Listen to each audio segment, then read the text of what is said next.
Marquette Golden Eagles travel to Madison Square Garden to take on the Johnnies. After getting their ass kicked at home by UConn, we've got a marquee matchup today, not only in college basketball, but also NBA Cavaliers versus Celtics. Ooh, I'm getting into it today. And also a sprinkle on my first Super Bowl pick. It's all coming on the way on the free three. Let's get into it. I love it, Noble. Noble, I also love your YouTube videos. I watched them while I was gone. That was fire. But getting paid because yesterday we had a full sweep. Mike going under, that was just icing on the cake. Why are we going to go in such a weak AFC South? Unless we have the NBA Blowout Association today. Knicks take a 1-point lead with 13. When you hear the sirens, you know what that means. You got barbecue back there, and you didn't invite me. Hurt my feelings.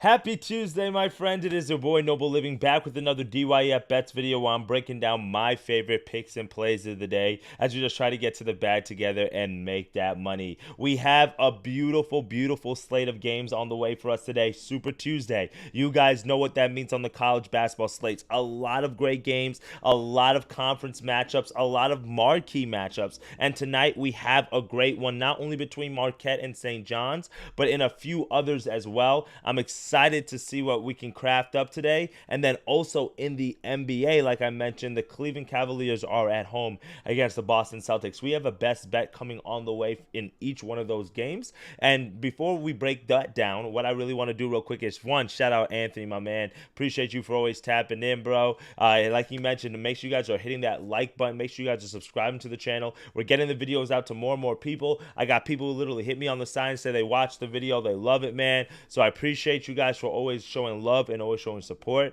And for me, this is just really fun because I'm going to bet anyway, and I just get to talk to you guys about games that I'm liking, and then I get to see what you like. Like Anthony's saying that he already has Ohio, he has Toledo, VCU, Dayton, Auburn, Akron. Like, that's what I'm looking for, right? Just us to build a community where we're talking and sharing what we like and enjoy out here. So it's been a rough few days. If you guys have been tailing me, yesterday was a losing day. We had a 1-2 day yesterday, and if you've been tailing over the weekend, it wasn't one of our best Saturdays. So we gave back a lot of coinage over the last few days. I'm not going to go through a full recap, but to kind of give you guys a perspective of how we've been doing here, we can see real quickly. Over the last 7 days, we're down a little bit. And yesterday, we had another losing day as we had a 1-2 day. We had UAB. We covered that. -2.5. We got that done. It was a little bit of a sweat, but we got it done. The over 131.5. This one hurts because this total 73.57 finishes at 130. So if you had the 129.5, which the line moved to right before the game started, you would have cashed. But if you got 130, 131.5, like we did, you would have lost. That's frustrating. And then McNeese losing the first half is frustrating as well, considering the fact that they won the game. And then some of my other leans like Norfolk State hit as well. So that's kind of a frustrating day because it didn't have to be a bad losing day. But I try to practice some discipline, but it's okay. We're going to bounce back today, and we're going to get straight into the best bets of the day. And when we look at this St. John's team, right, guys, they're at home against Marquette. And it's going to be an interesting matchup. Why is that? Because St. John's is not a team that's really beating you too much offensively. Let me share my screen real quickly, and we can take a look real fast about what this St. John's team has done. You guys know I like to use KenPom to help me out with my research. And the reason why I love to look at KenPom is because you can kind of see specifically where a team's strengths and weaknesses lie. With St. John's, offensively, you can see that their strength is inside and getting block shots. Meanwhile, they can't really shoot three balls. Also, on defensively, you can see that's where they make their name. Number 4 defense. Number 20th in effective field goal percentage. Number 17th in turnover percentage. Coming off of a loss for Marquette, where this is a Marquette team that is very similar to what we've seen from other Shaka Smart teams in the past. And what is that? They are great defensively. They cause turnovers. They bully the smaller teams, not only in their conference, but in the non-conference as well. And I'm not talking about just like mid-majors and small schools. I'm talking about like they can go against an Ohio State, a Power 5 school, and beat them handily. I'm talking about like they match up well with certain teams, and there are other games and other teams that they just don't play well against. Like a team like a Creighton that can really stretch the floor, that can really hit shots. I think today's game is going to be a muddy game. And I think that gritty kind of dog type of style is going to allow us to get a better number here live. Marquette just scares me in this situation. You can see here 18-4 in conference, 27th in offensive efficiency, 16th defensively. They don't turn over the ball too much at number one. But again, they don't hit a lot of threes either, 220th, and they depend on the inside game, just like what St. John's is trying to take away. St. John's guards, best guards in the Big East. They're the best defense in the Big East. And seeing how this game against Connecticut, UConn's not an offense this year that you should be worried about like that. And to be trailing in that game by 20-plus points, I mean, score makes it look way better than what the game really was.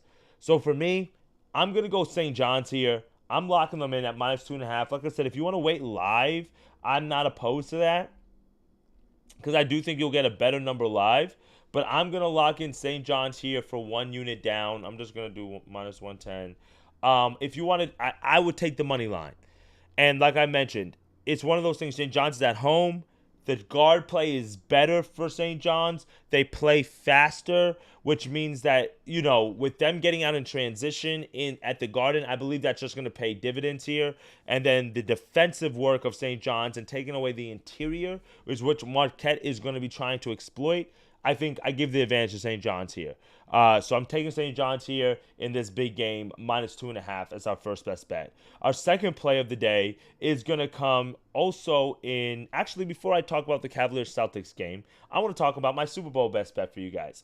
So there is a Super Bowl play that I want to give you guys, and this is what I want to do building into the big game. Obviously, you guys know I'm an Eagles fan if you've been tapped into the channel for a while, and I'm going to give a full breakdown of, as unbiasedly as I can, as to why the Eagles are going to win the Super Bowl. And I don't mean that like me being biased. If the refs do what they do, if Mahomes, obviously the numbers say to take Mahomes. But this is a very different Eagles team than it was 2 years ago when these two teams first faced off. And one of the reasons why this team is so different is obviously for Saquon Barkley's sake. And we know what Saquon's brought to this team. No need to reiterate it. Just scroll through Twitter, scroll through YouTube, and you will find more than enough commentary and videos on how great Saquon has been for this Eagles team.